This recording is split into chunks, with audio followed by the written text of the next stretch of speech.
I knew I wanted to be a teacher when I found myself in Spanish class being more interested in how my friend who I was tutoring, how he did on quizzes and tests than I did. And when he did well on those quizzes and tests, I was more excited than when I did.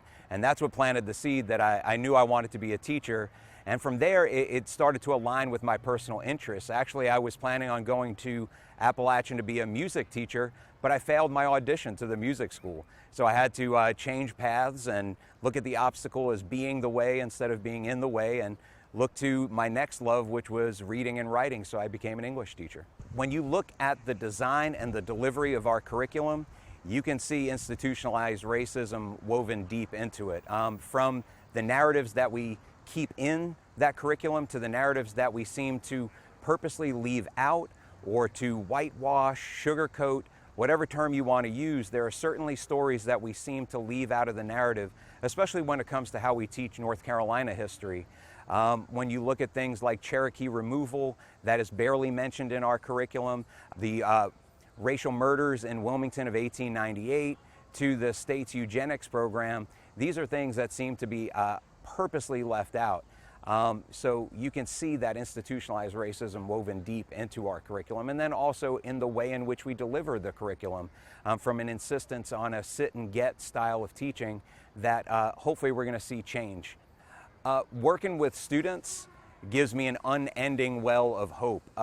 Whenever I ask my students to do something that could cause a positive change in their community, they always step up and put forth a greater effort than I could ever imagine if it was just a simple rubric or an assignment that I gave them in class. For example, shortly after the murder of George Floyd, our local chapter of the NAACP reached out and asked if students would put together a video that gave their response to that situation. And in the midst of a school closure where we were doing distance learning for the first time, those students worked together, collaborated, and produced a video that is better than anything they would have done if it was just an assignment for class. So when I see them work together like that towards a positive outcome in our community, that gives me a lot of hope for the future.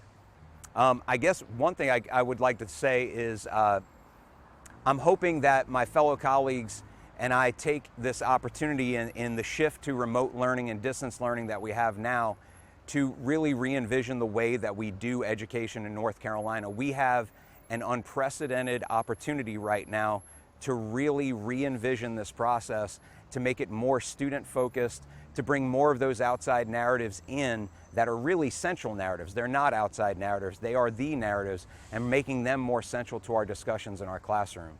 I'm hoping we make the most of this opportunity we have in front of us.